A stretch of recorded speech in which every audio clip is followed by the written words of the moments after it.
This is a situation where an organization owes it to the player to do what he requests. He could have, the Thunder would have been in fold the franchise mode if after Kevin Durant left, Russ had not signed that extension. The Thunder would have been in no man's land for the now and the future if Russ didn't, after they traded for Paul George, do everything he could to make Paul George feel welcome, feel like it could be his team, and to convince him to sign that extension at a party that I believe was at Russ's house on the first day of free agency last year. And I know Paul George is gone now, but the reason the Thunder have a potential future is because of what they're going to get back for Paul George instead of him just walking out the door in free agency as he could have.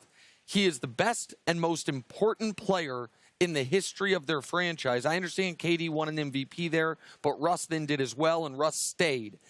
They owe it to Russ, now that they have pivoted to a rebuild, to not competing in the last few years of his prime, to move him and to move him to a destination of his choosing as long as that team wants him, because he has been so good to that franchise. He has kept that franchise afloat, and that franchise, he has continually tried to get people to come to OKC and been successful at times, and now they pivoted against his wishes when they didn't have to, when they had Paul George under contract for another 2 or maybe 3 seasons. So yes, if he wants to be traded, they owe it to him. Yeah, they didn't need to talk to Russ to ask him, oh, do you want to stay here and play with a bunch of young players, not make the playoffs? Even though he would much rather lose in the first round the way they have been doing.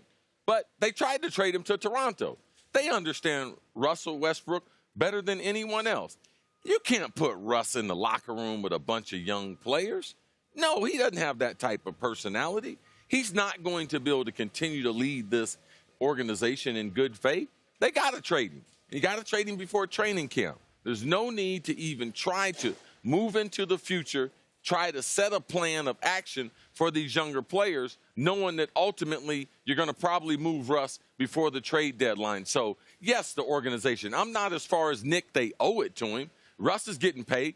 That's also, he signed that deal because it was the max deal that he could get. No other team could pay him more. So I'm going to give him credit for opting into the deal, just like Damian Lillard. So there's a little business on that side that benefited Russ also. But after back-to-back-to-back triple doubles, they got to move off of Russ and give him a chance to be able to lead another franchise. At this point, there's no way it seems like they would get what they got for Paul George, trading someone like Russell Westbrook, even though he is only 30 years old. But where should he want to go play? I know you mentioned he should be able to dictate at least an idea of where he wants. What team would you like to see him play for? Well, so there's a lot of talk about he and Miami, and I don't know if he and Jimmy Butler fit, but that would be an interesting team. It would certainly be a playoff team. I think it's a team that could get out of the first round in the East. Miami could trade Dragic and Winslow and make the money work. The problem is Miami doesn't have any picks to include. Those picks actually Oklahoma City already has, and because Oklahoma City has those Miami picks, they are de-incentivized to make Miami better. They want Miami to be as bad as possible because they control Miami's draft. Some people have mentioned the Bulls. I think the Bulls are an interesting possibility, but I'm going to say a team nobody's talked about that I think works for all parties, and that's the San Antonio Spurs. The Thunder are not trying to compete. They are trying to get under the tax and get off money. DeMar DeRozan only has 1 year left on his deal, and then he can opt out, and he will, because next year's free agent crop is so weak. If the Spurs sent them DeRozan plus maybe Lonnie Walker plus the kid White, who we saw in the playoffs play well, maybe both of those or even just one of those guys, I think the Thunder could do it, because they just want to get off Russ's money. And if Russ is going to have any chance at evolving his game, doing it in that incubator in San Antonio with a coach who has tremendous respect for Russ in Greg Popovich, I think that would be a great fit. And if the Spurs are looking up and down the West right now and saying, there are 7 teams clearly better than us, we need to make some type of change, this could be a shock to that system. So nobody's talking about the Spurs. Russ has played in Oklahoma City, so it's not like he needs the major market. San Antonio, to me, is a really interesting option. Yes. Popovich, he's been complimentary of Russ. Yes, he was on Team USA. But I learned this from Bill Belichick. When he plays against great players, he's always complimentary, and sometimes he'll give you some insight that you hadn't even looked at it. But if that player was available, Bill Belichick still don't want him on his team. Now, he might be complimentary of him. You know, I admire him from a distance, but he can't play in my system because I want guys to be able to share the ball. What about the workload management and how they're going to run the locker room? Russ is not going to agree to that. So when I'm complimentary of someone, that means, oh, man, I like this guy, but I might not want him on the show. All right? These are different things when you compliment people from a distance. No, I don't see him. He's not the type of player that plays in San Antonio. Last year, Russ joined a list that you don't want to be on. 6 players in NBA history that have shot over 400 threes and made less than 30% of them. Where does that fit into what Popovich is doing?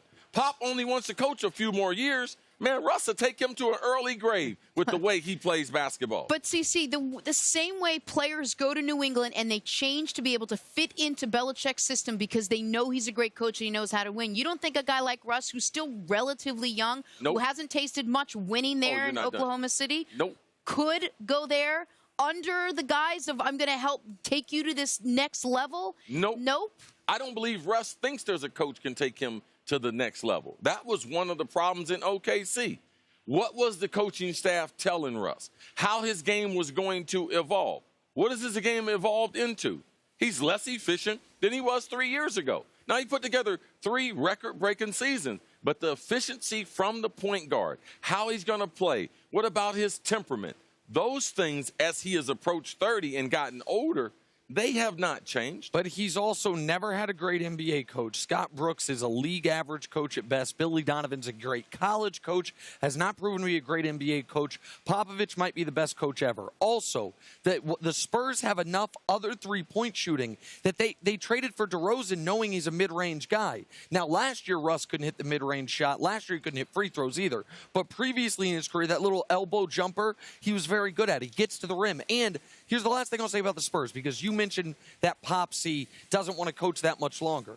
Pop knows that next year there's no free agents. He also knows that in order to get in the game in the Western Conference, you can't have LaMarcus Aldridge as your best player, your number one option.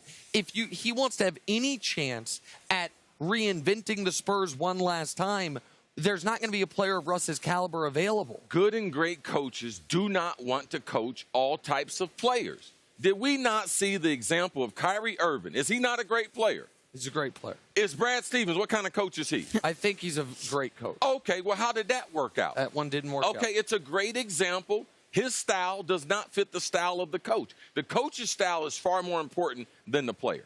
Thanks for watching. Subscribe here to get the latest from the show. Also, be sure to check out more of the best clips from First Things First, or go watch a few segments from our other shows on FS1.